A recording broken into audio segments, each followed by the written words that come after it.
guys, so today we're gonna learn about Incan Incan beliefs and practices. So the Incas, it was a pretty large empire for its time. Which you see, let's say this is North America, right? Please do not judge you can judge what you want, but I don't care because I already know my art sucks. So don't judge me. So they control this little upper part. This is the Incas. Other sides were other territories and stuff, unclaimed stuff.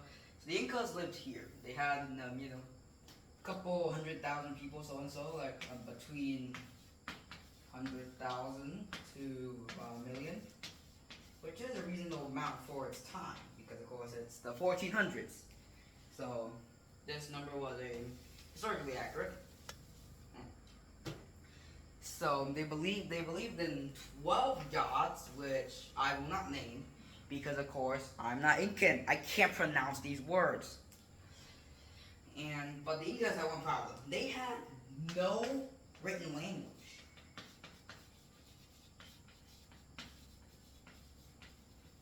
No written language is, a pretty big impact for a empire. You need someone to communicate.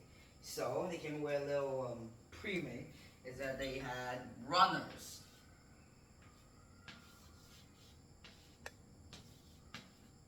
They'd send these runners with bags of messages and stuff, and then they go from one little province to another.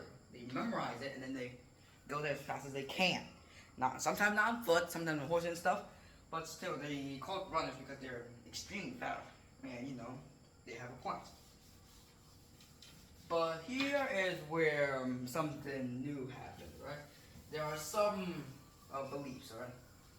So, about alcoholic beliefs, alright? If you were under the age of 70, you couldn't drink too much alcoholic beverages. If you did, then they'd, imagine if you're an Incan and drink too much wine stuff during party, they would crush your house. They would put a massive boulder on top of it, crushing your house. But if you're above 70, if you're 70 or above, then technically you're considered to be able to drink as much as you want, even though it was very rare for anyone actually be over 70, because the lifespan of people weren't that long.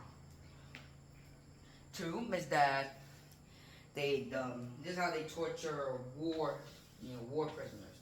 So they tie him up, his hands in the back. Of course, they don't want to escape. Using a rock with a rope around it. They have a bunch of arrow men. Alright? They stand ready.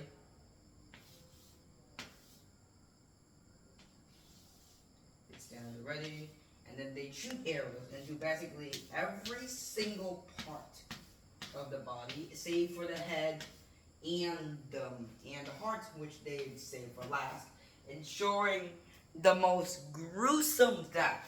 Right? They didn't want them to just go past easily. They wanted them to suffer. Humans, we're very creative when it comes to hurting people, right? So I taught you a little something about Incan beliefs. I hope this video was educational, and bye. See you next time.